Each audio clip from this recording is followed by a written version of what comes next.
골로새서 2장 1절로 3절이 되겠습니다.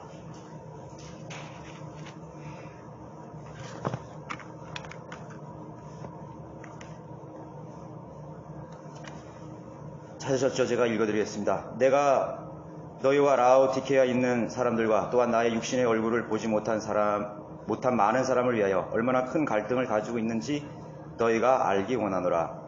이는 그들의 마음이 위로를 받고 사랑으로 엮어져서 완전한 이해의 확신이 모든 풍요함에 이르러 하나님과 아버지와 그리스도의 신비의 지식에 이르게 하려 함이라. 그의 안에는 모든 지혜와 지식의 보화가 감추어져 있느니라. 오늘 말씀의 제목은 가장 귀한 보화를 찾아서 라는 제목으로 말씀을 드리겠습니다. 이 골로새서에서 라오디케아 사람들에 대해서 5번 4개의 구절에 대해서 언급하고 있습니다. 저도 성경을 많이 이렇게 보고 읽었지만은 요한계시록 3장 14절에 등장하는 라오디케아 교회의 그 명칭에 딱 꽂혔기 때문에 골로새서에서 언급되는 라오디케아라는 언급을 그냥 이렇게 넘어갔더라고요.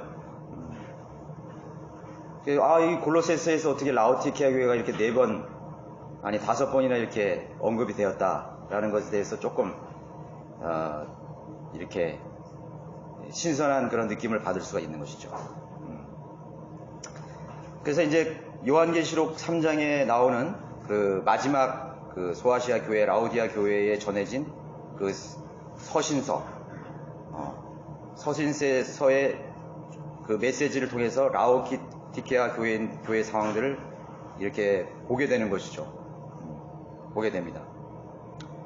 그리고 우리가 다시 한번 이 사도 요한이 라오디케아 교인들의 교회에 편지하기에 앞서서 바울 사도가, 다른 사람이죠, 바울 사도를 통해서 AD 64년경에 그들을 위해서 소중한 그런 교훈을 전해주고 있는 것입니다.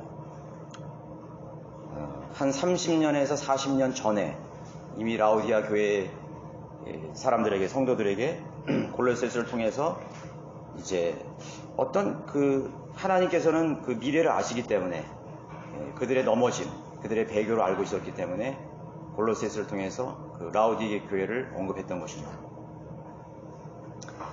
그래서 이제 사도 바울로부터 이미 그 사도 바울 당시부터 이미 앞으로 부패하게 될, 배교하게 될 것을 내다보면서 그들에게 중요한 영적 메시지를 던져주고 있는 것이죠. 계시록에는 이미 끝났습니다. 라오디아 교회는 그들의 실상이 드러나고 또 그들의 문제가 다 드러났기 때문에 단도직입적으로 요한 사도는 단도직입적으로 그들의 문제를 책망하고 또 교훈을 주고 있는 것이죠. 그 첫 번째로는 차지도 아니하고 덮지도 않는 그런 믿음에 대해서 책망을 했죠. 하나님께서 토해내신다. 또 표면적으로는 그럴싸한 그런 모양을 가지고 물리적으로는 매우 부유하고 또 아쉬울 것이 없는 그러한, 보기에는 그럴싸한 그런 교회의 면모를 갖추고 있었지만은 내부로 들어가 봤을 때 정말 비참하고 또 영적으로 완전히 메말라버린 황폐한, 생명이라고는 없는 무미건조한 그런 지역 교회의 그런 비참한 모습을 요한 사도는 그대로 책망하고 지적해 주고 있는 것입니다. 그것은 결국 교회로서의 기능과 또 능력을 상실한 상황을 보여주는 것이죠. 이런 교회 유형의 교회 시대는 휴거 직전의 상황을 말해주고 있는 것입니다. 라오디케아 교회 시대 뒤에는 바로 4장 1절에서 주님께서 요한에게 이리 올라오라, 그래서 교회의 휴거를 나타내고, 라오디케아 교회 시대 이후에는 별다른 교회 시대가 하지 않는 것입니다. 그런 의미 볼 때 그 라오디아 교회 시대는 우리들에게 전해주는 성령님의 음성이라고 할 수가 있는 것이죠. 네, 그렇습니다. 그러면 30년 전 이전으로 또 우리가 한번 거슬러 올라가서 바울 사도의 그런 안목 속에서 라오디게아인 교회인들에게 전해진 말씀에 우리가 주목해 보고자 하는 것입니다. 그들이 만약에 30년 전에 라오디게아 교회 그 사람들에게 전해진 바울의 메시지를 정말로 깊이 있고 또 의미심장하게 들었다면은 요한계시록에 가서 그런 비참한 그런 절망적인 메시지를 듣는 그런 운명에 처해지지는 분명히 않았을 것입니다. 그렇죠? 하나님께서는 언제든지 기회를 주시고 또 다시 일어설 수 있는 그러한 계기를 항상 주신다는 것을 우리가 명심을 해야 되는 것입니다. 그래서 우리는 한번 그런 30년 전에 다시 바울 사도의 입을 통해서 성령님께서 또 그들에게 주고자 하는 영적 교훈을 한번 살펴보면 이제 오늘 전해드리는 것은 이렇게 뭐 특별한 메시지는 아닙니다. 너무나 우리가 잘 알고 있는 것이지만 놓쳐버릴 수 있는 것이죠. 자, 육신적인 한계를 넘어설 것을 권면해주고 있었습니다. 바울 사도는. 그래서 1절에 보시면은 그 마음에 내가 너희와 라오디게아에 있는 사람들과 또한 나의 육신의 얼굴을 보지 못한 사람을 위하여 얼마나 큰 갈등을 가지고 있는지 너희가 알기 원한다. 이렇게 말하고 있습니다. 그 분명히 사도 바울과 또 라오디게아 사람들 사이에 어떤 갈등이 있었다는 것이죠. 갈등을 가지고 있었다는 것입니다. 그 갈등은 바로 육신적 한계를 지적하고 있습니다. 라오디게아인들은 분명히 현실을 중요시하는 사람들이라는 것을 골로새서에서 바라볼 수 있습니다. 그러니까 이제 고린도 교회 같은 경우는 육신적인 교회였지 않습니까? 육신적인 교회 비슷합니다. 양상이. 그렇지만 조금 약간 다른 것은 라오디게아 교회 골로새서에서 말하는 라오디게아 사람들은 대단히 현실적인 사람이었다. 현실적인 사람. 고린도 성도들은 조금 그 은사적인 면, 그 표면적인 그런 은사, 표적, 기사 이런 거에 굉장히 집착해 있었다면 라오디게아 교회 사람들은 현실의 생활에 굉장히 집착해 있었다는 걸 알고 있습니다. 믿음의 생활을 굉장히 어떤 현실적인 결과, 성과, 그렇죠? 그런 부분에 대해서 굉장히 그 초점을 맞추고 있었다는 것을 말하고 있습니다. 그렇기 때문에 바울 사도는 사실 현실적인 사람은 아니었어요. 현실을 그냥 무시하고 사는 사람이었습니다. 그런 그 그리스도의 표대를 향해서 그냥 이렇게 전진하는, 앞으로 나아가는 주님을 따르는 그런 그리스도의 신실한 용사로 그려지는 것입니다. 그런 영적인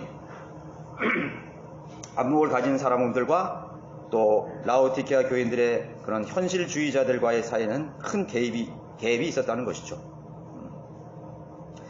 현실을 중요시하는 사람들은 다분히 눈으로 보이는 번영을 중요시하는 것입니다. 또 눈으로 육감으로 느낄 수 있는 즐거움, 그런 것에 이제 만족함을 항상 느끼는 것입니다. 어떤 즐거움이나 기쁨, 그렇죠. 그것도 하나님께서 주시는 것이기 때문에 우리는 그것을 충분히 항유해야 된다. 그런 것을 가지고 있습니다.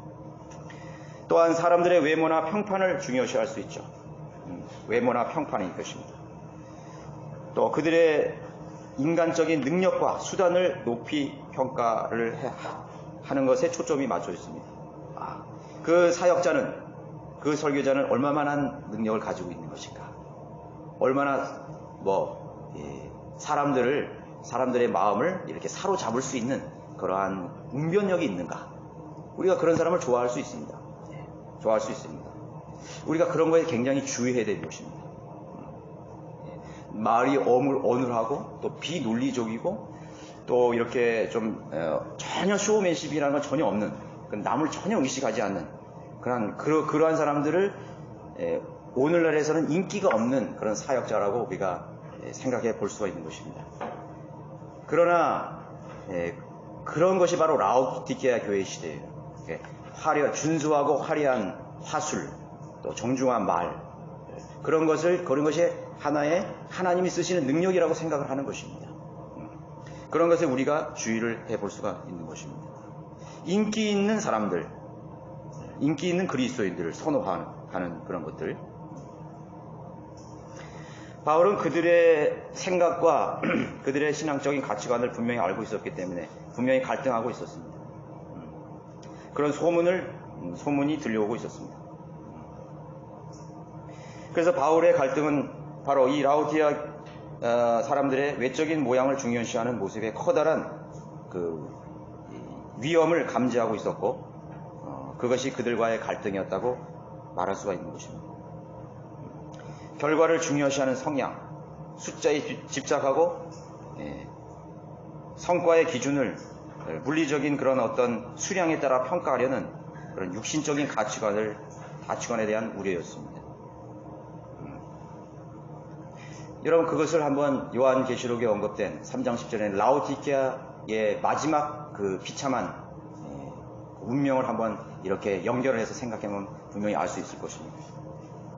성령님은 항상 그런 또 다른 저자일지라도 바울을 통해서 그것을 경고하고 있었던 것이죠.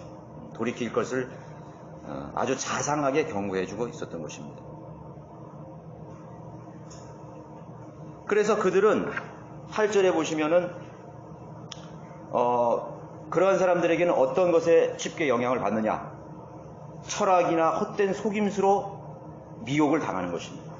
너희도 아무도 너희를 철학과 헛된 속임수로 노략질하지 못하도록 주의하라. 그것들은 사람의 전통과 세상의 유치한 원리를 따른 것이며 그리스도를 따른 것이 아니라. 근데 그들은 그것을 그리스도를 따르는 것이라고 생각했기 때문인 것입니다. 네, 철학이라든가 헛된 속임수로 노략질하는 것입니다. 우리가 하나님의 말씀을 가르치고 교육할 때, 또 말씀을 증거할 때, 성경 공부를 할 때, 이거는 세상 철학이라고 가르치는 건 전혀 없습니다. 설교자나 성경교사나 또 어떤 교리 속에 슬며시 들어온, 비밀리에 들어온 그런 철학적인 사상이나 세상의 교육의 원리들이 거기에 첨가해서 가르쳐지기 때문이라는 것이죠. 그렇기 때문에 사람이 속는 것입니다. 누가 그것을 플라톤의 원리고 또 아르키메데스의 또 세상의 무슨 학파의 그 사상이라고 가르치면서 대놓고 가르치겠습니까? 그 속에 그런 것이 들어있다는 것이죠. 그래서 그런 헛된 속임수로 노략질하지 못하도록 하라 했습니다. 또 사람의 전통도 있었고 세상에 유치한 원리들이 있다는 것입니다. 세상에 유치한 원리들이 있는 것이죠. 세상의 유행을 따른다든가 하는 세상의 그런 풍조를 따르는 그런 성향들이 교회 안으로 들어와서 그 라오디게아 교회 그리스도인들의 생각을 잠식하고 사로잡아 버렸다는 것을 말하고 있는 것이죠. 분명히 얘기하고 있습니다. 그런 갈등들이 있었습니다. 세상의 거짓 교사들은 그들 속에 가까이 다가왔지만 사실은 바울은 그들에게 갈 수 없었던 환경이 있었습니다. 바울은 몸으로는 멀리 떠나 있었습니다. 바울이 몸이 떠나 있었습니다. 바울의 몸이 떠나 있었다는 건 뭐예요? 성령님이 그들에게서 멀리 떠나 있었다는 것이죠. 바울 자신은 그런 인간이죠. 바울의 무슨 능력이 있겠습니까? 그러나 바울을 통해서 다가가는 하나님의 그런 손길이 멀리 떠나 있었다는 것을 말하고 있는 것입니다. 그래서 5절에 보면 내가 비록 육체로는 떠나 있으나 영으로는 너희와 함께 있어 기뻐한다고 말하고 있습니다. 영으로는 함께 기뻐하고 있습니다. 그래서 이 서신을 보냈던 것이죠. 이 서신은 바로 하나님의 성령에 감동된 성령님의 음성이라는 것이죠. 영으로는 너희가 가까이 있다. 그래서 이 서신을 보내게 된 것입니다. 자, 그렇다면 우리는 한번 생각해 보죠. 우리는 어떤 것인가? 나는 지금 어떤 상태에 있는가, 지금? 세상과 더 가깝다고 말할 수가 있지 않을까? 경제적인 문제나 직장 생활, 또 사람들과의 관계 개선, 또 진로나 또 새로운 그런 문제와 씨름하는 나의 모습은 결국 이 세상의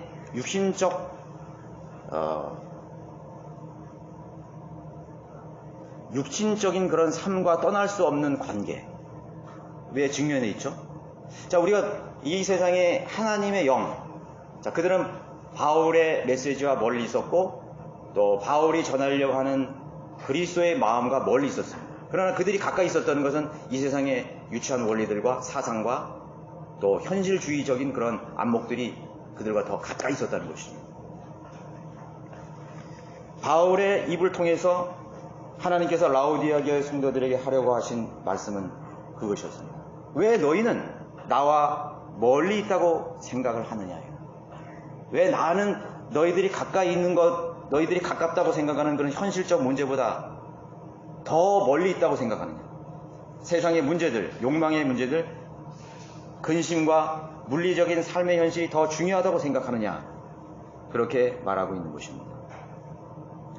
그러나 성령께서는 말씀하시기를 내가 그리스도의 영으로 너희와 함께하고 있노라. 그러니까 라우디아 교회 성도들은 그것을 잊고 있었습니다. 언제든지 내가 원하기만 한다면 하나님께서는 나와 더 가까이 있다는 사실을 잊어버리고 있었다는 것이죠. 우리가 하나님과 멀리 있다고 생각하는 순간 세상은 가깝게 다가오는 것입니다. 그건 마음의 차이인 것입니다. 내가 교회에 왔다고 해서 열심히 다닌다고 해서 하나님과 가까워지는 게 아닙니다. 내 마음의 문제입니다. 나는 하나님과 너무 멀리 있어. 나는 하나님과 더 이상 깊은 교제를 할 수 없어. 그러면 현실이 더 가깝게 나에게 다가오는 것입니다. 그 현실이 오히려 하나님과 나의 관계를 더 멀어지도록 만들어주는 것입니다. 너희들은 왜 물리적 삶의 현실이 더 중요하고 가깝다고 생각하느냐. 그렇게 바울의 입을 통해서 말하고 있는 것입니다. 그렇게 멀리 있다고 결정해 버린 것은 그것이 바로 너희들의 가장 큰 영적인 문제라고 말하고 있습니다. 물질에 도취되고 현실에 도취되어 버린 그런 잃어버린 상실한 마음이죠. 하나님과 멀리 떨어져 있거나 또 단절되었다고 생각하는 것은 큰 오해라고 전해주고 있는 것입니다. 큰 오해를 가지고 있다. 그것이 바울의 갈등이라고 지적하고 있습니다. 자, 두 번째는 믿음 안에서 진정한 보화는 감추어져 있다고 증거하고 있는 것이죠. 3절에서 그 안에는 모든 지혜와 지식의 보화가 감추어져 있느니라. 이 감추어졌다는 말이 3절에도 나오고 3장에서 나오고 있습니다. 3장 3절에 이는 너희가 죽었고 또 너희의 생명이 그리스도와 함께 하나님 안에 감추어졌기 때문이라. 너희의 생명이 그리스도와 함께 감추어져 있다는 거죠. 감추어졌다는 건 뭐야? 보이지 않는다는 것입니다. 감지할 수 없는 거예요. 현실에서는 절대 볼 수 없는 것이죠. 현실의 방법으로는 찾을 수도 없고 볼 수도 없고 감각할 수도 없고 느낄 수도 없는 감추어진 거라고 말하고 있습니다. 이제 2장으로 들어가서 그 안에는 예수 그리스도 안에는 모든 지혜와 지식의 보화가 또 감추어져 있다고 두 번 말하고 있습니다. 라오디게아 성도들의 문제가 뭐죠? 표면적인 것을 찾으려고 했다는 것이잖아요. 그죠? 현실적인 문제, 감각할 수 있는 문제, 드러나는 것, 드러나는 증거들만 계속 붙잡고 있는 것, 그 늦어버린 거예요. 여러분, 죄가 드러났을 때는 어때요? 이미 늦어버린 것이죠. 죄가 감춰져 있을 때 찾아야 됩니다. 그걸 감지해야 됩니다. 그러면 역으로 말하면 하나님의 것들도 마찬가지죠. 일평생 주님을 섬긴다고 하지만 온통 그가 누리고 감각하고 그가 붙잡고 있는 것은 모든 것이 표면적으로 드러난 성과, 결과, 숫자, 그것만 붙들고 있는 것입니다. 그거에 만족하고 그거에 울고 그거에 슬퍼하는, 그것에 우울해하는, 그것으로 생애를 다 맞춰버리는 것입니다. 그러나 바울이 전하려고 하는 것은 아니에요. 그것이 아닙니다. 너희들이 못 본 것이 있다. 바로 그것은 감춰져 있다. 숨겨져 있다. 그러면 그 아는 사람은 그걸 느껴야 되지 않습니까? 감춰졌어? 숨겨졌어? 그럼 찾아야죠. 어떻게든지 그걸 찾아야 돼요. 우리가 보물 찾기 하잖아요. 찾아야 됩니다.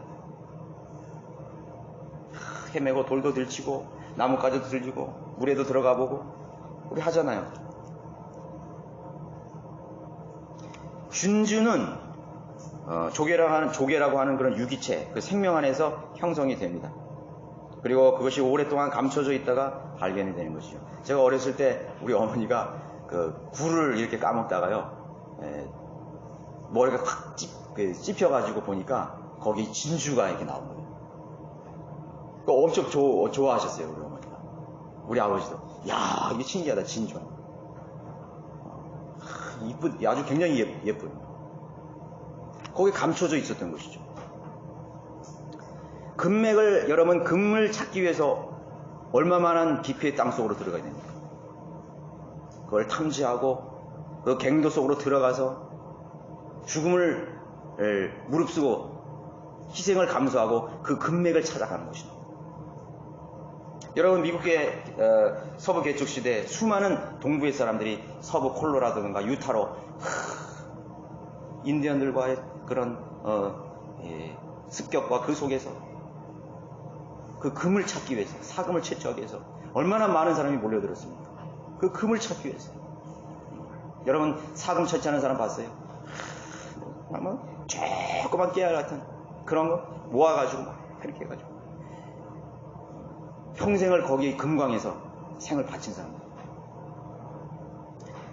다이아몬드는 깊고 또 단단한 그런 암속과 땅 속에 감춰져 있는 것입니다. 드러나지 않습니다. 드러나지 않는 것입니다. 그리스도의 심판석에서 불타지 않는 것입니다. 땅 속에 있는 것입니다. 지푸락지와 나뭇가지는 뭐야? 드러나 있는 것입니다. 불에 다 타버리는 것입니다. 그게 성과입니다. 그게 현실입니다. 그게 결과입니다. 그거를 붙드는 사람은 그리스도의 심판석에서 다 불탄다는 것을 말하고 있는 것입니다.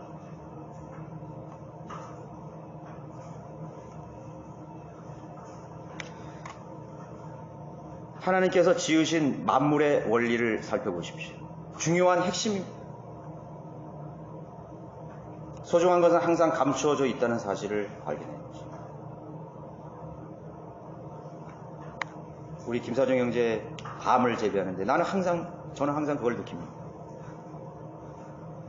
그 밤 씨앗 속에 몇 겹의 그 껍질을 들어가야 거기에 그 생명이 있는 그 핵이 있는 것입니다. 거기에 밤 생명이 거기에 있는 것입니다. 겉은 가시가 있고 또 껍질이 있고 또 단단한 그 껍질을 깨야 그 속에 감춰진 생명이 있는 것입니다. 감춰져 있어요. 그것이 그리스도의 원리를 설명해주고 있는 것입니다. 달걀의 원리를 보십시오. 타조의 달걀의 원리. 모든 것은 감춰져 있습니다. 나무의 생명 감춰져 있습니다.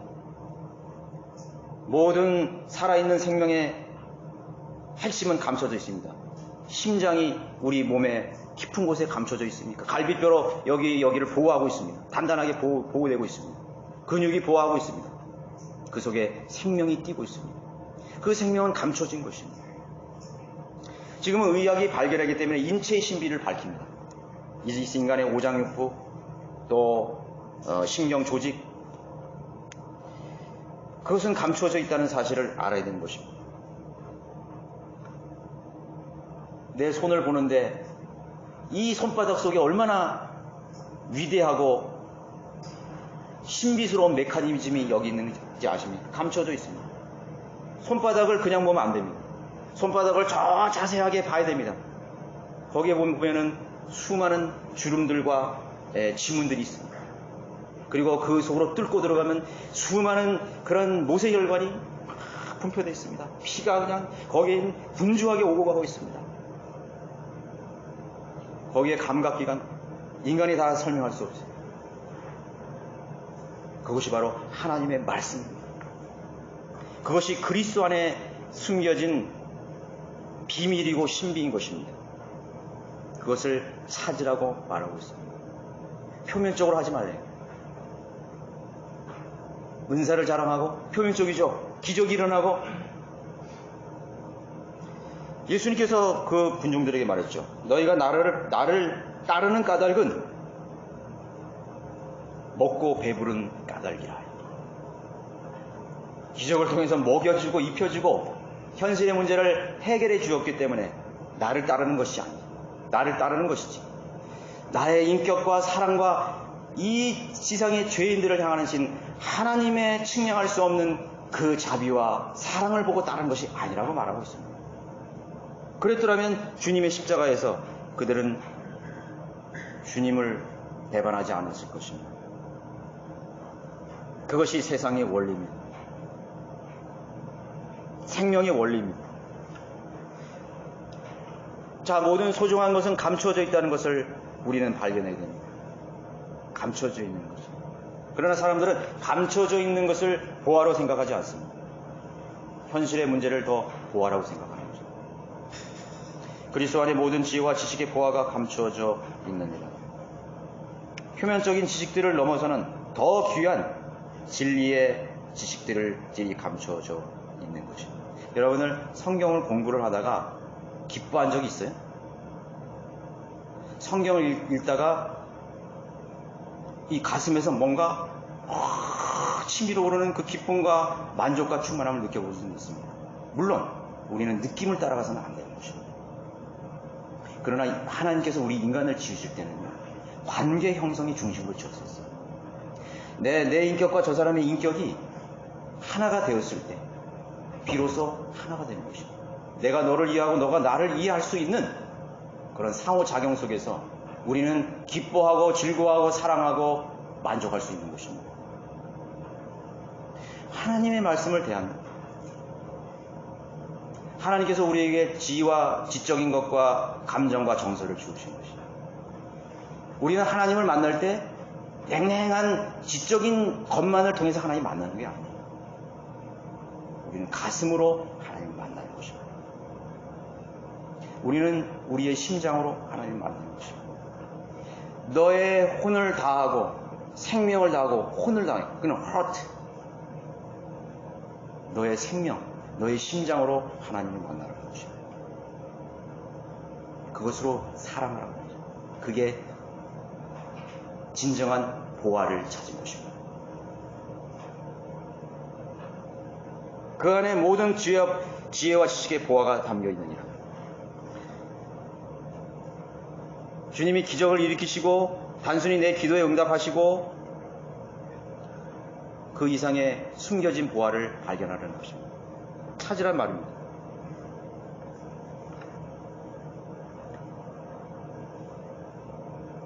성경은 오히려 쉽고도 어려울 수 있습니다. 어렵다고 한다면, 그 사람이 성경이 어렵다고 한다면 그 사람의 영적인 눈이 감겨있기 때문이죠. 우선 거듭나서 그 사람의 영의 눈이 띄어지고 영의 눈이 거듭 나야 되는 것입니다. 소경이 거듭나는 것처럼 우리의 영도 거듭나야 성경을 볼 수 있는 것입니다. 이해할 수 있는 것입니다. 나는 성경을 잘 공부해서 다 이해할 수 있다 이거죠. 성경의 모든 교리들을 다 이해할 수 있다 이거죠. 제가 드리고 싶은 말씀은 여러분들이 진리의 지식을 공부할 때 내가 지적인 능력으로 성경을 다 공부하는 그것은 사실 1차적인 표면입니다. 껍데기를 하나 벗긴 것입니다. 그러나 아주 진정한 보석이 발견하지 않았습니다.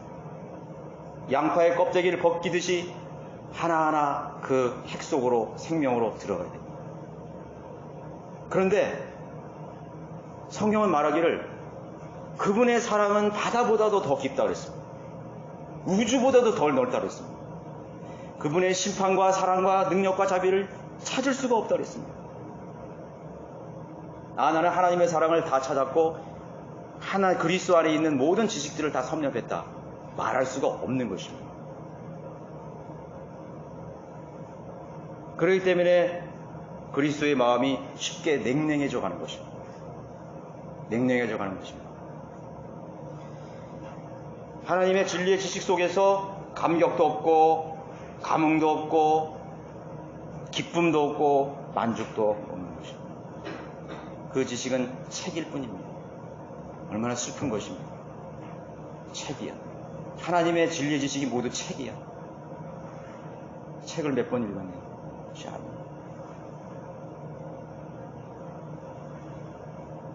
그게 슬픈 것입니다. 오히려 그 감춰진 지식에서 점점 더 멀어가는 것입니다.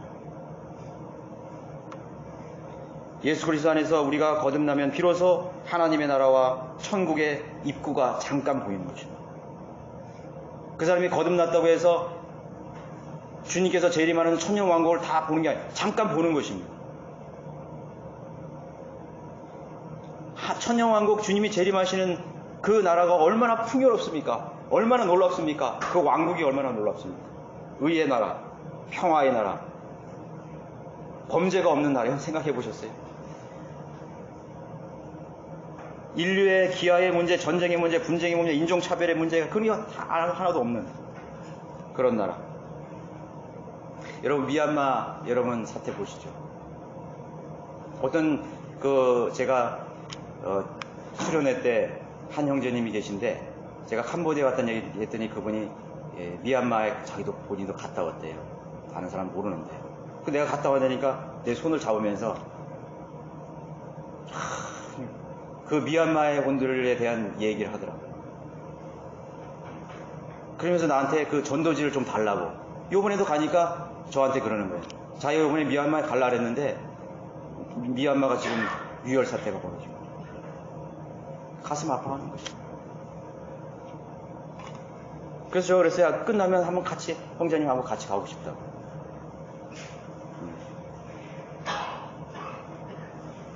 바로 그것이 이 지상의 나라인 거예요. 그것이 종식되는, 저 이북에 사는 수많은 불쌍한 혼들이 있잖아요. 그죠? 성경에서는 자기가 그리스도인이라고 하면서 불쌍한 사람을 도와줄 마음이 없으면 그 사람의 마음속에 하나님의 사랑이 있겠느냐 하고 반문하고 있습니다. 있겠느냐? 동정심도 없고 긍휼함도 없고 함께 동감할 수 있는 연민도 없다면 그 사람이 정말 그 사람 속에 그리스도의 사랑이 있겠느냐?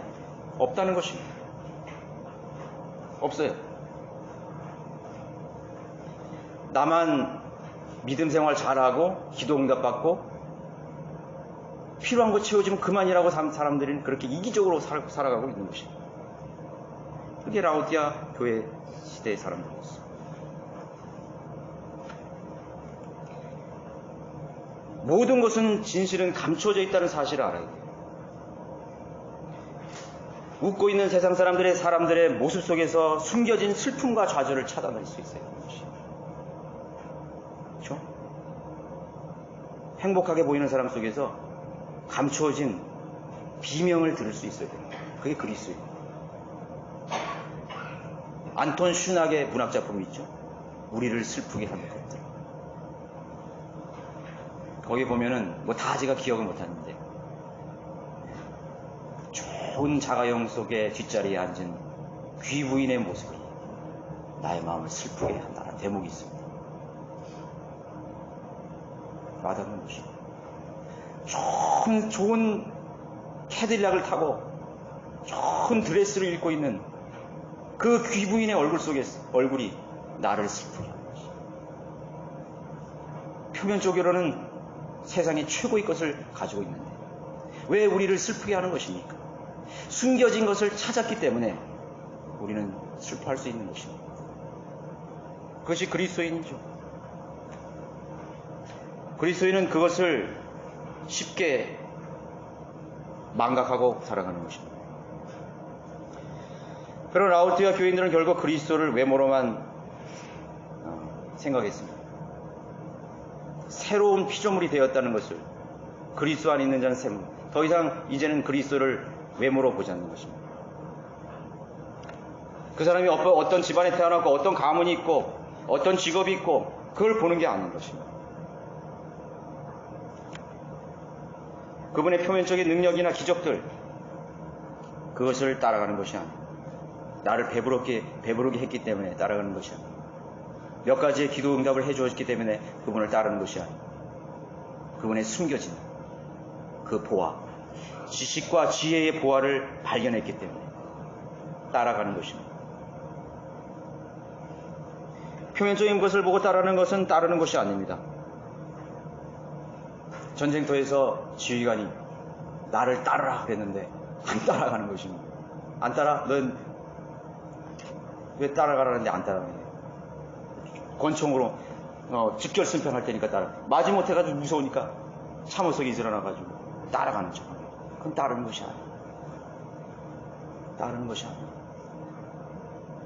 오히려 그러한 부하들이 전쟁터에서 그 지휘관을 쏴 죽였다잖아요. 월남전에서요, 적에게 죽은 지휘관보다 뒤에서 자기 병사들에게 총탄에 죽은 지휘관들이 더 많았대요. 전 놀랐어요.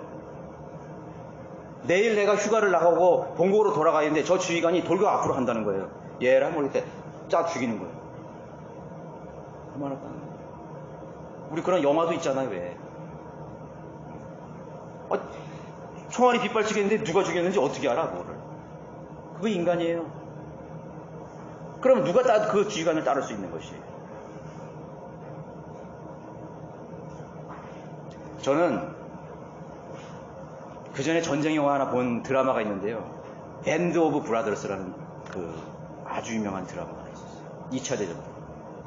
거기에 보면 윈터스 중대장이 나오거든요. 그 윈터스 중대장은 아주 그 낮은 계급으로부터 이렇게 쫙 올라간 사람입니다. 거기에 한 그 장면에서 그 실화예요, 그 사람이. 앞에 수많은 독일군들이 이렇게 있는데 상대가 안 되는 지금 상황이에요. 근데 그 윈터스 중위가 결정을 해야 되는 것이냐. 돌격을 할 것이냐, 말 것이냐. 숨을 죽이고 있는 거예요. 윈터스 그 중위가 결정 내린 것이에요. 내가 내 명령이 떨어질 때까지 너희들은 이 참호 속에 그대로 있으라. 그리고 자기 혼자 그 앞으로 혼자 뛰어가는 것이에요. 그러니까 거기 있던 참호 속에 있던 병사들이 막 뛰어나가려고 그랬는 거예요. 자기가 죽음의 사주로 먼저 가는 사람이 나를 따르라 그러지 않고 말 없는 나를 따르라고 하는 것입니다. 그것이 중요한 거예요. 그 병사들은 그 자기의 주위관의 사랑을 알았어요. 전우애를 알았습니다. 자기 부하들을 사랑하는 그 감추어진 사랑을 아는 거예요. 목숨을 다해서 싸우는 것입니다. 따르는 것입니다. 최고의 주의관이에요. 길이 남아 있습니다. 여러분, 예수님을 따르는 이유가 무엇입니까? 내가 예수님을 따르면은 뭐 기도 제목 좀 잘 되고 내가 좀 행복해지고 복을 받고 그래서 따르십니까? 아니죠. 나를 따르라고 명령했기 때문에 우리는 분명히 따라야 됩니다. 그렇죠. 너희들이 복음을 전하라 했기 때문에 그 명령이 순종해서 전하줬습니다. 너희들이 하나님께 영과 진리로 경배 드리라 명령했기 때문에 해야 됩니다. 그러나 더 중요한 동기가 있어야 되는 것입니다. 그분은 나를 위해서 십자가에서 자신의 모든 것을 희생했다는 것입니다. 나를 따르라고 하기 전에 그분은 나를 위해 죽으셨습니다. 그것이 우리가 그분을 따르는 진정한 동기가 되어야 되는 것입니다. 진정한 동기.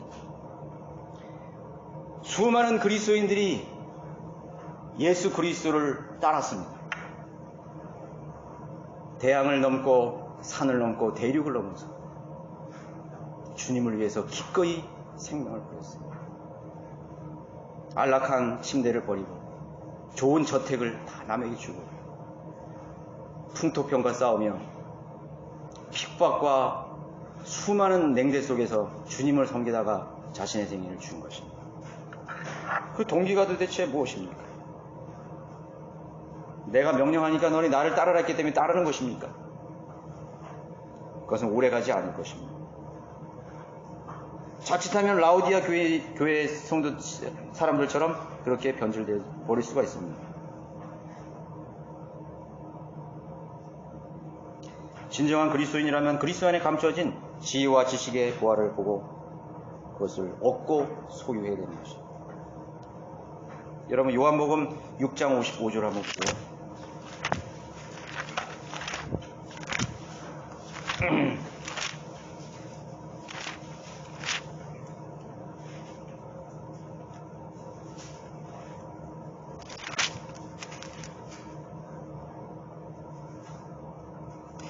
53절에 한번 보겠습니다. 예수께서 그들에게 말씀하시기를 진실로 진실로 내가 너희에게 말하노니 너희가 인자의 살을 먹지 않고 또 그의 피를 마시지 않으면 너희 안에 생명이 없느니라. 내 살을 먹고 내 피를 마시는 자는 누구든지 영원한 생명을 가졌나니 내가 그를 마지막 날에 살리고 이는 내 살은 참된 양식이요 내 피는 참된 음료. 내 살을 먹고 내 피를 마시는 자는 내 안에 거하며 나도 그 사람에 거하느니라. 살아계신 아버지께서 나를 보내셨고 내가 아버지로 말미암아 사는 것 같이 나를 먹는 그 사람 역시 나로 말미암아 살리라. 여러분 이해할 수 있습니까? 여러분 이 말씀은 너무나 어떻게 보면 어려운 구절이라고 나는 생각합니다. 내 살을 씹어 먹고 내 피를 마시라.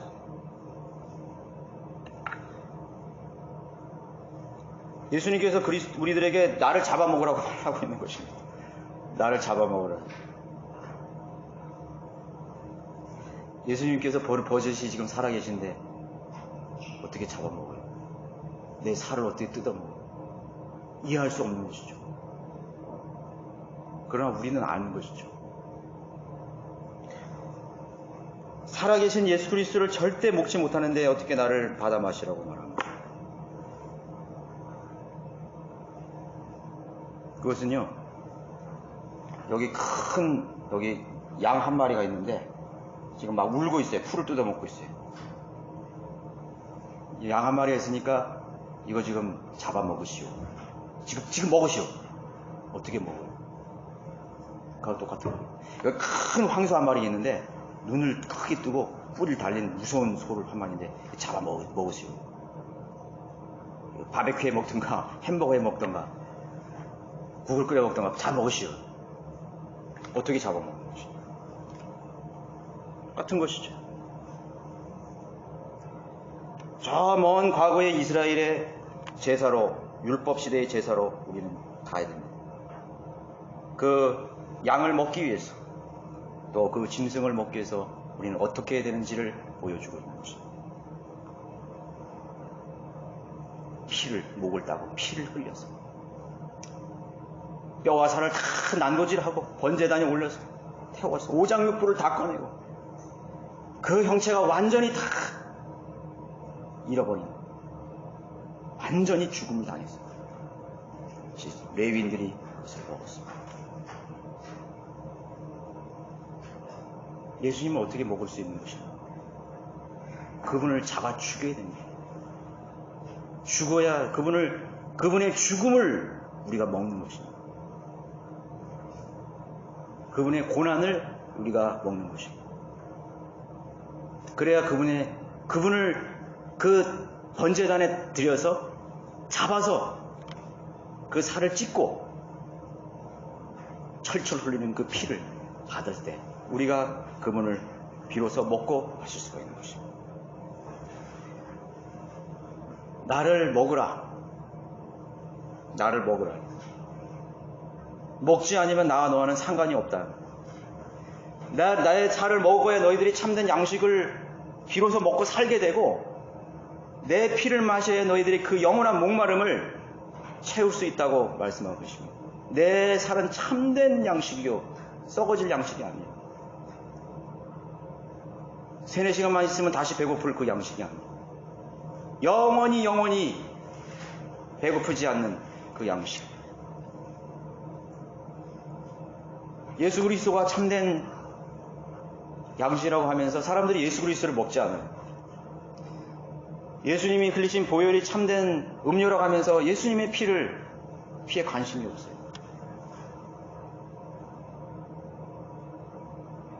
그러니까 안 거하는 것입니다. 예수님이 우리 안에 거할 수가 없어요. 하나님 말씀이 영원한 생명의 양식이라 하면서 상고하고 묵상하고 살피지를 않는 것입니다. 여러분 보화가 도대체 무엇입니까? 보화가 무엇입니까? 그들은 늘 십자가 이전에 예수님만을 동경했습니다. 능력과 기적을 행하는 그러한 놀라운 예수님의 그 모습에 매료되었습니다. 그분의 능력 있는 말씀과 죽은 자를 살리는 말씀과 무엇이든지 다 해결할 수 있는 그분의 위대한 능력에 매료되어 있었습니다. 너무나 멋있는 분이셨어요. 그래서 따랐습니다. 그 능력과 은사를 달라고 구하고 그분을 따르게 한다면 무언가 내게 나눠줄 것이라는 그러한 기대를 가지고 주님을 따른 것입니다. 그러나 주님 말씀하시죠. 내 살과 내 피를 마시라. 오병이어와 같은 기적과 같은 현상들을 항상 원했습니다. 얼마나 멋진 인생입니까? 멋진 인생을 꿈꾸지 않은 사람 하나도 없을 거예요. 그죠? 모두가 멋진 그리스도의 인생을 동경할 것입니다. 그러나 거기에는 진정한 보화를 아직 발견하지 못했기 때문에 그러한 인생을, 험나는 인생을 동경하는 것입니다.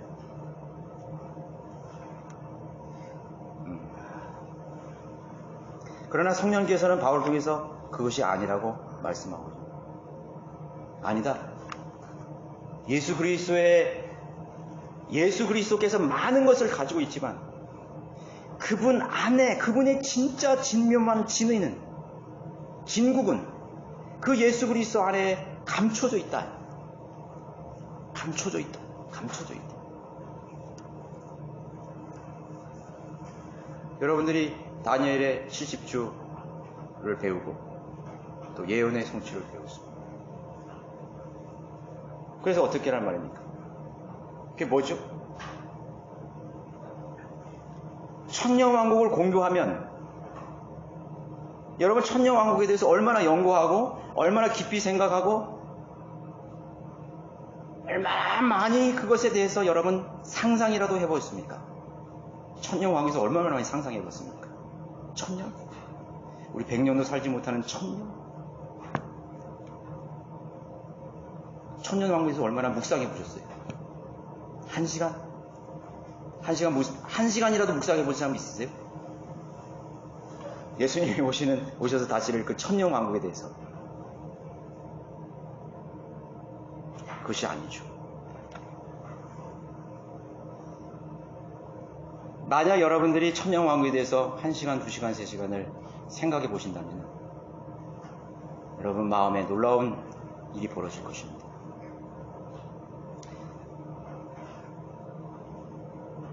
예수님께서 오셔서 다시를 그 영원한 지상의 왕국,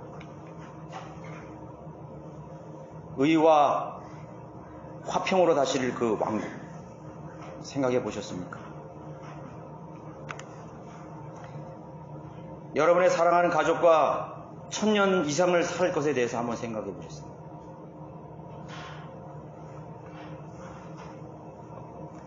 그 속에 놀라운 것이 감춰져 있다는 것을 이런 발견을 하셔야 됩니다.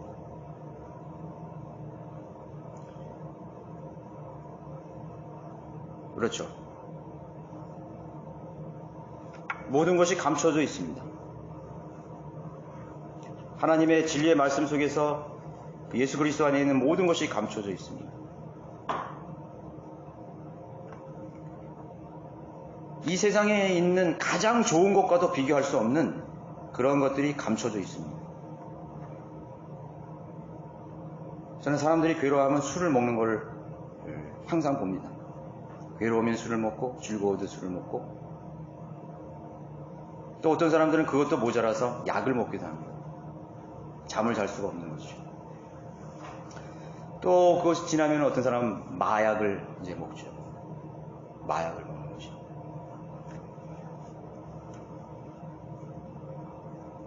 인간의 감정이라는 것은 끝이 없습니다. 기쁨도 또 슬픔도 절망도 끝이 없습니다.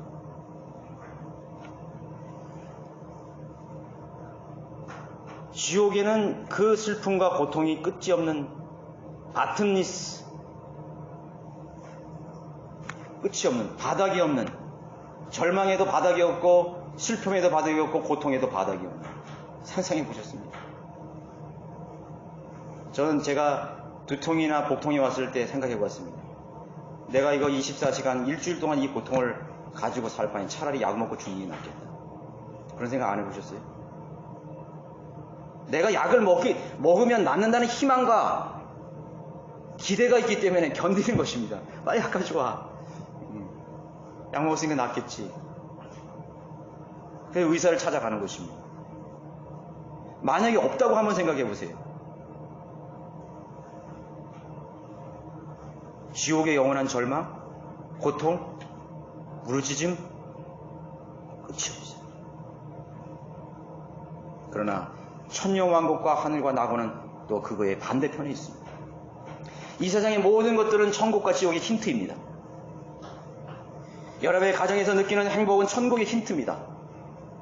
여러분들이 사랑하는 사람과 교제하고 즐거움을 나누는 그 행복은 천국의 힌트입니다. 저 낙원의 힌트인 것입니다. 그것을 붙잡으십시오. 그것을 저 천국에 연결시키십시오. 그러면 여러분들은 그 천년왕국을 더 동경하게 될 것입니다. 사람들은 내가 가지고 있는 이 행복이 영원하기를 바라고 있습니다. 끝이 없기를 바랍니다. 그래서 사람들은 두려운 겁니다. 혹시 내 이 행복이 끝나지는 않을까? 혹시 내가 가지고 있는 이 즐거움과 기쁨과 만족이 빼앗겨지지 않을까? 그것에 대한 두려움 속에 살고 있습니다. 그래서 그걸 지키려고 합니다. 몸부림치면서 그것을 지키는 사람도 있습니다. 그러나 천국은 그것이 아니에요. 자유로운 곳입니다. 영원히 보장되는 곳입니다. 여러분들의 그 행복과 기쁨과 그 안식과 그 희락이 영원히 보장되는 그 나라의 것입니다. 동경하십시오. 우린 다 잃어버렸습니다. 다 잃어버렸어요. 이 현실에서 찾을 수가 없어요. 찾을 수가 없어요. 여러분, 사람이 여러분 제일 기쁠 때가 어쩌요? 이 세상에서 여러분 제일 기쁠 때가 어때요? 언제죠? 한번 생각해 보세요. 여러분 과거를 생각해 보세요. 와, 나는 우리 첫 아이가 태어났을 때 굉장히 기뻤어.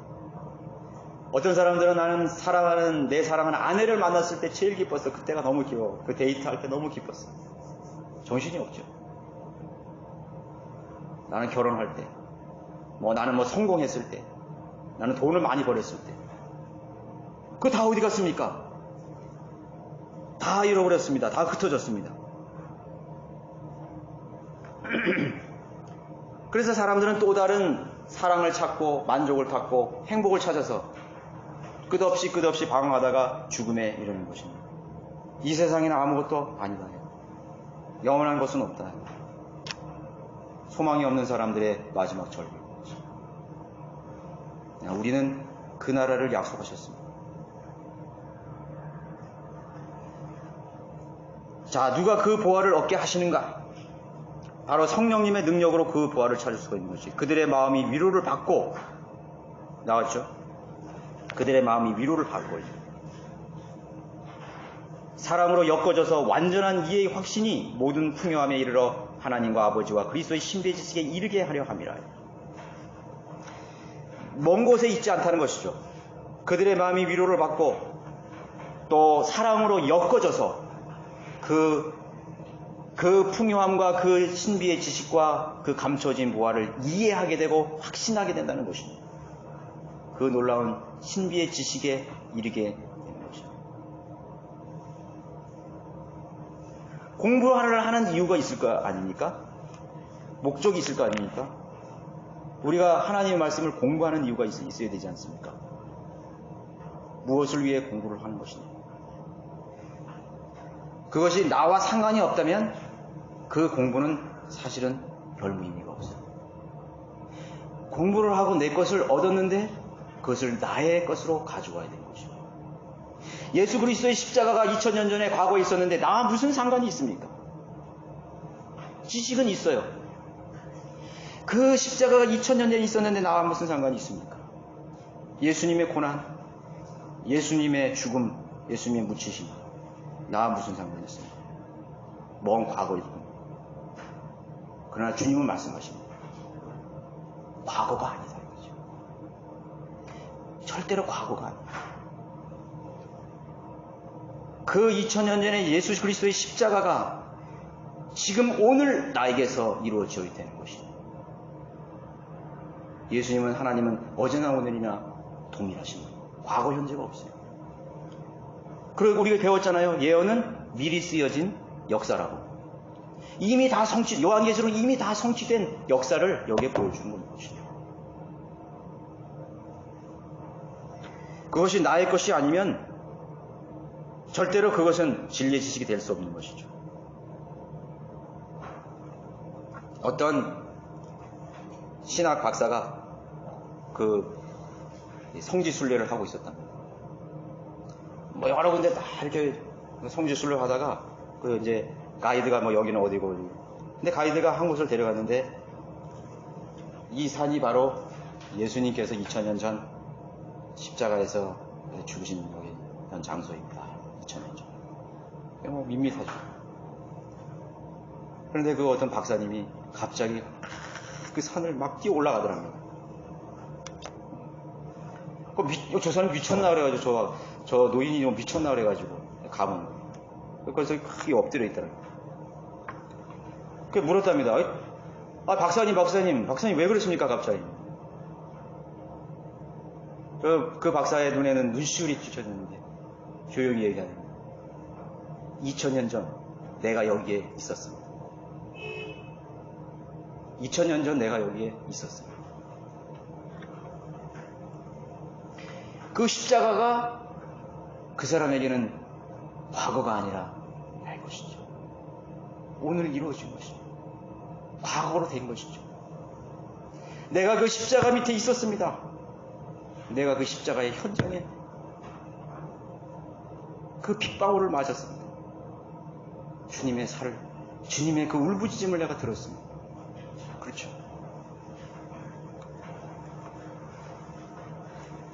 단순한 지식이 아니죠. 위로와 사랑이 있는 도구는 하나님의 모든 신비의 지식을 얻게 하는 것입니다. 사랑으로 엮어졌다고 하는 것입니다. 라우디케아의 인들은 겉모양, 표면적인 부가 보아라고 오해했던 것입니다. 그 감춰진 것을 찾으려고 하지 않았습니다. 배교한 시대의 전형적인 모습입니다. 그리스도의 사랑을, 배교가 뭐예요? 배교. 나는 이승원 목사님이 항상 배교 얘기하죠. 배교한 사람들, 나간 사람들 다 배교했어. 근데 사실은 겉으로 배교한 건 아무것도 없어요. 거리설교도 하죠. 불용도 하죠. 킹제임스 성경 쓰죠. 또 러커먼 목사님 뭐 진리의 지식 공부하잖아요. 뭘 배교했어요? 나 처음에 이해가 안 갔어요. 목사님 왜 자꾸 배교한다고 그러시지? 저 사람들. 배교한 사람 아닌데. 단지 우리가 여기 싫어서 나간 사람들인데 배교했다는 것이. 근데 가만히 생각해 보니까요. 내가 성경을 보다 보니까 그리스도의 사랑을 배반한 것이 배교예요. 그리스도의 자비와 용서를 잃어버린 것이 배교예요. 그리스도의 은혜를 잊어버린 것이 배교예요. 그것이 더 큰 배교예요. 형제를 증오하는 배교였어요. 까덕없이 그리스도를 미워하고 형제를 미워하고 누구든지 형제를 미워하는 자마다 그 속에 하나님의 사랑이 거하지 않는다고 분명히 얘기했어요. 사람들은 몰라요. 겉에 형식만 가지고 있는 것이. 나는 신학교 졸업장이 있어. 배교 안 했어. 감추어진 보화를 다 잊어버린 것입니다. 자, 6절에서 너희가 그리스도 예수를 주로 영접한 것 같이 그분 안에 행하라. 너희 안에 그리스도가 이미 이를 소유했던 것입니다. 우리 안에 그리스도의 영이 계신 것입니다. 그러면 우리 안에 보화를 소화한 것입니다. 그런데 그 보화를 이해하지도 확신하지도 못한 채 살아가고 있는 큰 가련한 그런 불행한 그리스도인으로 살아가고 있는 것입니다. 우리 안에 그 보화가 있는데 그것을 끄집어내지 않습니다. 끄집어내지 않아요. 하나님을 심장이 터질도록 하나님을 사랑했던 그 사랑이 나는 관계가 없어. 그 사람은 조지 멸려나 스펄전이나 조지 휘필터나 하나님을 사랑한 수많은 순교자들이 나와는 전혀 상관이 없어. 그 사람은 특별한 사람이야. 아니에요. 바울은 우리 안에 그것이 있다고 말하고 있습니다. 그것이 우리 안에 있다고 말하고 있습니다. 너 안에 예수 그리스도를 영접한 것이 있습니다. 자, 그것을 여러분 끌어내는 것이, 그것을 끌어내는 것이 그 보화를 발견하는 것입니다. 그렇게 냉랭했던 냉세적인 그리스도인 속에서라도 그 속에는 폭발적인 그리스도의 생명과 사랑과 용서와 능력이 그 안에 있다고 말하는 것입니다. 그것을 끄집어내고 찾으라고 말하고 있습니다. 멀리 있는 것이 아닙니다. 도를 깨닫고 수련을 하고 고난을 행위 아니라 우리 안에 그것이 있습니다. 그것이 있습니다. 한번 해보십시오.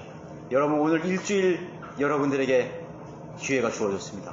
여러분 골방에 들어가서 여러분 예수 그리스도 안에 있는 내 안에 이 감춰진 인생 그 하나님의 보화를 나도 그거를 확신하고 경험하고 느낄 수 있도록 그걸 그리고 그 안에서 내가 행할 수 있도록 여러분 성령님 앞에 여러분 자신을 내어드려 보십시오. 용서하는 마음, 긍휼한 마음, 모든 세상과 염려, 그 근시안적인 여러분들의 시각이 이제는 넓혀질 것입니다. 조그마한 째째한 족살 같은 그 째째한 그 비굴한 마음이 이제는 증폭이 되어서 그 예수 그리스도 안에서 넓은 마음이 되어서 마치 그리스도의 여러분 예수 그리스도의 그 사랑이 얼마나 넓습니까? 이 우주를 덮을 만한 이 세상의 모든 그 파렴치한 죄인들의 죄를 다 용서하고 포용하고 받으실 수 있는 원수도 사랑할 수 있는 그런 마음으로 그런 거 어떻게 내 안에 있을 수 있습니까? 그건 불가능합니다. 아니요. 오늘 여기 분명하게 여기 있습니다. 감춰져 있느니라. 너희 안에 너희들이 영접한 그 예수 그리스도 안에 예수 그리스도 안에 너희 그 모든 보화가 숨겨져 있느니라. 예수님께서는 바울은 말하고 있습니다.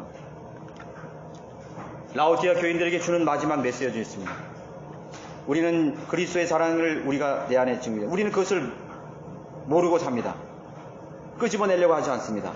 나는 사랑할 수 없다고 단정합니다. 나는 용서할 수 없다고 단정하고 삽니다. 여러분의 가정에 가장 귀한 보석이 무엇이라고 생각합니까? 큰 집입니까? 재산입니까? 부동산입니까? 좋은 가구입니까? 아닙니다. 30년 만에 집을 장만했지만 행복이 없습니다. 왜? 보화가 없습니다. 사랑이라는 보화가 없고 만족이라는 보화가 없고 아무것도 없기 때문에 큰 집 저택을 마련했지만 그 사람은 진정한 보화를 찾아내지 못했던 것입니다. 가정의 보화는 사랑과 사랑의 능력으로 역사하는 것입니다. 여러분들 배우자 간에 남편과 아내 사랑에 냉랭해진 사랑이 있습니까? 아니요. 여러분 그것을 끄집어낼 수 있습니다. 끄집어낼 수 있어요. 충분히 끄집어낼 수 있습니다. 여러분 죽을 때까지 다 백발이 성성한 노인 부부가 여러분 손을 잡고 다정하게 걸어가는 그 여인과 같은 뒷모습을 보셨습니까? 나는 그 모습이 너무나 감격스럽습니다. 너무 감격스럽습니다. 노부부가 팔짱을 끼고 걸어가는 그 백발이 성성한 노부부의 뒷모습 얼마나 아름답습니까? 충분히 우리 안에 그것이 있습니다. 사랑이 것입니다. 예수 그리스도의 사랑입니다. 인간적인 사랑이 아닙니다. 그 안에 긍휼이 있고 연민이 있고 영원한 함께할 소망이 있기 때문에 그렇게 가능할 수 있는 것입니다. 그리스도 안에 숨겨진 지혜와 보석의 지혜와 지식에 관한 사랑과 위로로 짜여져 간다는 사실을 알아야 됩니다. 자, 결론적으로 껍질을 깨야 비로소 보화가 나오는 것이요 조개가 죽어야 진주가 나오듯이 산짐승은 절대 먹지 못하는 것입니다. 산짐승을 먹었다는 배탈이 날 수밖에 없죠. 껍질을 깨기 위해 칼과 망치로 표면을 깨야 보화가 나오고 그 씨앗이 나오는 것입니다. 우리 자신을 깨십시오. 여러분 자신을 깨야 됩니다. 여러분의 위선을 깨야 됩니다. 자존심을 깨야 됩니다. 사회적인 지위와 위치라는 그런 의식을 깨야 되는 것입니다. 수십 년 전 고리타방에 있던 그런 편견을 깨야 됩니다. 너희의 생명이 감춰져 있느니라. 하나님의 생명이 감춰져 있다고 했습니다. 사랑할 때 그리스도가 나타나시는 것입니다. 사랑할 때 그리스도가 나타나는 것입니다. 미워하고 성을 내고 여러분 짜증을 내는 것입니다. 사탄과 악령이 나타나는 것입니다. 여러분, 미워하고 증오하는 사람이 보셨습니까? 그 사람이 아무리 좋은 직분, 설교자, 열심히 하는 표면적인 것이 있더라도 그 사람의 입술에서, 그 사람의 마음에서 증오심이 있고 남을 원망함이 있고 남을 탓하는 말씀이 있다면 그 사람의, 그 형제의 얼굴 속에서, 그 자매의 얼굴 속에서 저는 마귀의 얼굴을 보고 있는 것입니다. 여러분 느끼시죠? 느끼실 것입니다. 마귀의 물고기 있습니다. 기억하십시오. 길을 잃고 헤매는 수많은 그리스도인들, 미 하나 다름없습니다. 그리스도의 사랑. 제가 어떻게 그리스도 안에 있는 그 보화를 다 말할 수 있겠습니까? 여러분들의 과제는 이제 그것을 찾으십시오. 사랑과 성령의 위로를 통해서 여러분 안에 숨겨진 그 그리스도에 숨겨진, 안에 그리스도인 숨겨진 그 보화를 찾게 되시길 바랍니다. 그것은 나의 비밀입니다. 그래서 나만 기뻐하고 즐거워할 수 있는 나만의 하나님과 나와의 비밀이 될 수 있는 것입니다. 여러분의 생애가 항상 그렇게 되시기를 바라겠습니다. 모두 일어나셔서